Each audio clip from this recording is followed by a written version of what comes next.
What's up, Zoners? Welcome to the Kansas City Chiefs Start or Sit episode. It is week 6 of Thursday Night Football.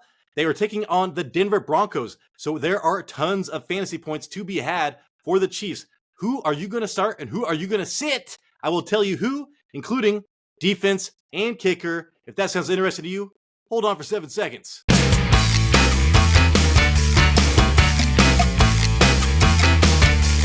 can do it! What's up, Zoners? This is Tyler, Big Turd Ward, and Banjo, the dog, coming at you live from my garage. And this is the Fantasy Red Zone, today's episode. So like I said in the intro, we're going to be going over all of the Kansas City Chiefs, and I'll be letting you know who to start and who to sit. I have this all written out in notes. I will share that with you right now. All right, let's set the scene. The over and under is at 47. That is not bad. The Chiefs are favored by 10.5 points.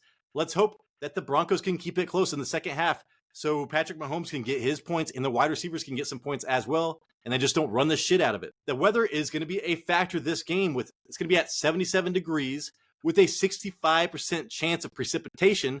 Again, this might lend itself to the run game for the Chiefs. First up, Patrick Mahomes. He is quarterback 8 right now. That's kind of a surprise. I'm pressing play on Patrick Mahomes. Denver is allowing the second most fantasy points to quarterbacks this year at 22.2 points. Only thrown for 300 yards once this year. That's fucking crazy.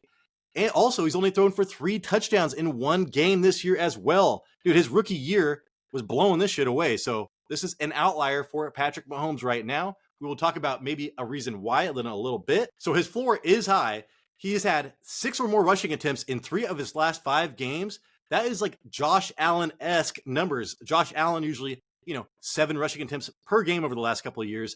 So Mahomes has been running the ball more than usual. The Chiefs are number 5 in the league with 14 offensive touchdowns. So even though Patrick Mahomes hasn't been scoring a ton of fantasy points, that offense is still elite. And the wide receivers keep dropping the goddamn ball, man. I'll hit you with some of these stats in a little bit. Next up, Isaiah Pacheco. He is actually running back 11 on the season. He is making me and my pre-draft rankings look stupid right now. I am pressing play on Pacheco. Denver is allowing the most points to running backs in the league at fucking 39.3 points per game. That is 11 more points than the second worst team, dude. So there are going to be a ton of fantasy points going to running backs in this game, especially if it does rain. He had 16 rushes for 55 yards with a rushing touchdown and 1 reception last week versus the Vikings. He's at least had 15 rushes and 1 touchdown in each of his last 3 games. And he had a 100-yard plus game in there. He's averaging 19 touches these 3 games, dude. So he is getting super involved this year, dude. It's crazy.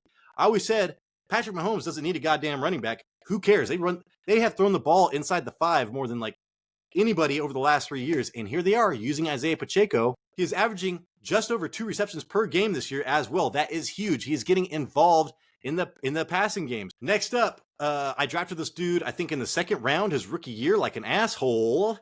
Clyde Edwards-Helaire. He's running back 53 right now, dude, so he's not doing shit. But guess what, man? I'm pressing play on CEH. I think that you could go pick him up off your waivers, and he is going to be a viable flex. Only this week, dude.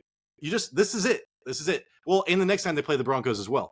He is 15. He had 15 for 55 yards and a touchdown in the Chicago ass blasting. So, when Chicago had to go to the Chiefs, Taylor Swift was there, I think. All that shit was fucked up, dude. The Chiefs controlled that game. They went up huge and then kind of let Chicago back a little bit. But still, we got to see how they use people in blowouts. So this is what we're going to compare to this week. In that blowout, he had 15 rushes and a touchdown, dude.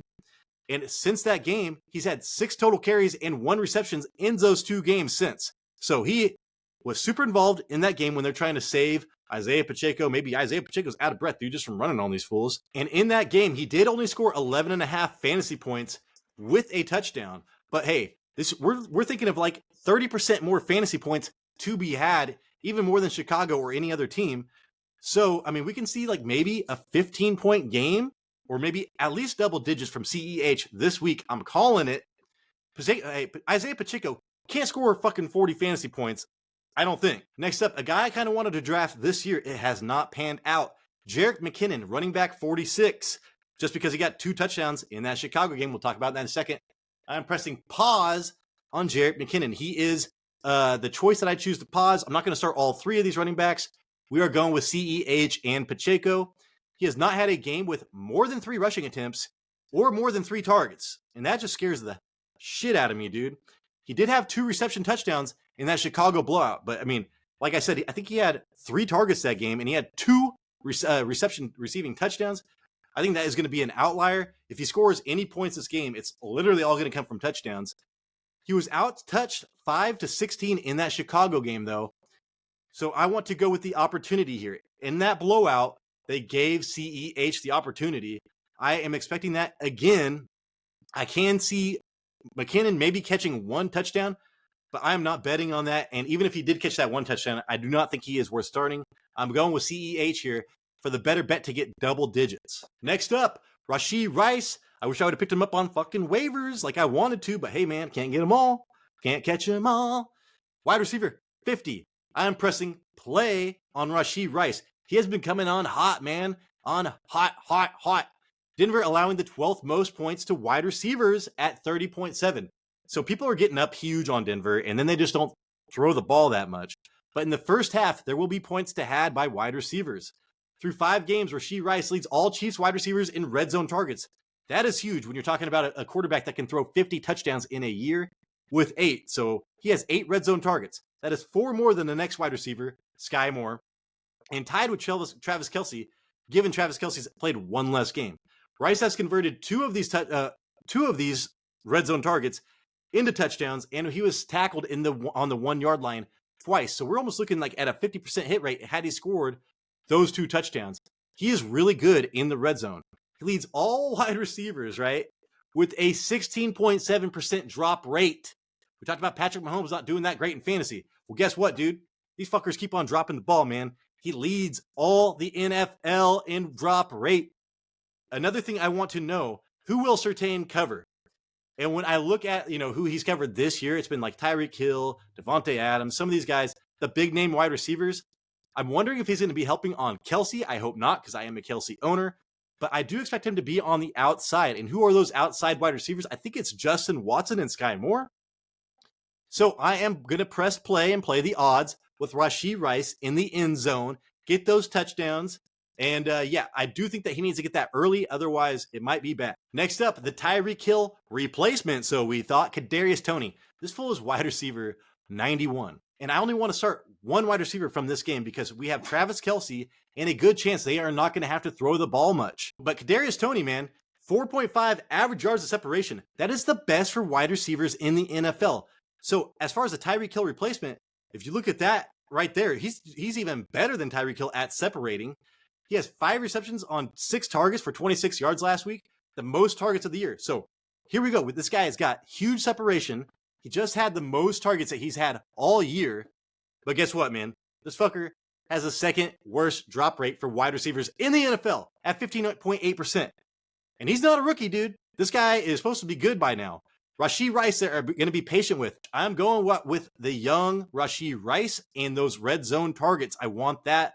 Dude, Kadarius Toney has been terrible this year, but I still think there is a chance he could still break out eventually, man. Patrick Mahomes is having a hard time with his wide receivers. He has the number 1 and the number 2 top drop rate wide receivers in the NFL. Next up, Sky Moore. Everybody wanted Sky Moore. I told everybody, do not get Sky Moore, man. Forget about Sky Moore in the preseason. People still drafted him. Wide receiver 68 right now. I guess that's better than Toney, I'm pretty sure. I'm pressing pause on Sky Moore. He had 2 receptions on 2 targets for 11 yards last week versus the Vikings. Well, guess what, dude? He has 11 yards on 2 receptions over the last 2 games. So this fool is not involved at all. He scored 2 fantasy points or less in 3 of 5 fantasy points games this year. Banjo's going crazy over that. He hates that stat. So, dude, Sky Moore's floor is through the damn floor. Next up, my man, Travis Kelce. He is tight end number 2. I'm pretty sure Laporta's tight end 1 now, which is kind of fucking crazy. But still, I'm pressing play. What else are you going to do, man? Denver allowing the 6th most points to tight ends at 12.5, so it's a great matchup. It's the best goddamn tight end in the league. He has 3 touchdowns in 4 games played this year, so 75% of the time, he's going to get a goddamn touchdown. He has over 60 reception yards in 3 of 4 as well, so 75% of the time, man, you get all those receptions and yards, so you're safe anyways. He's averaging 9.3 targets per game this year. That is amazing. He is questionable with an ankle sprain. That's the only thing that's going to keep him from playing on your team. Duh. I don't know. I'm going to probably play Noah Gray, or maybe just not play a tight end at all, man, because I've got people on my bench I really like. And I'll just get 5 points to Noah Gray. I suggest you do the same. Next up, the defense. Kansas City's defense is number 14 in the league right now, fantasy-wise. But guess what? I'm still pressing play on them. I wanted them for this game in my waivers. I did not get them. I've been stuck with the Pats all year because I was like, hey, dude, the one thing the Pats are good at are defense. Fuck. Denver allowing the 13 most fantasy points to defenses at 8. That is, average. But still, I like the Kansas City Chiefs defense. They've been getting better and better. Ever since Chris Jones has been back, they've been great. Next up, Harrison Butker. I've got a Butlicker sitting right here typed out. I don't know why I think it's funny. Sorry, man. You're getting paid more than me, so deal with it.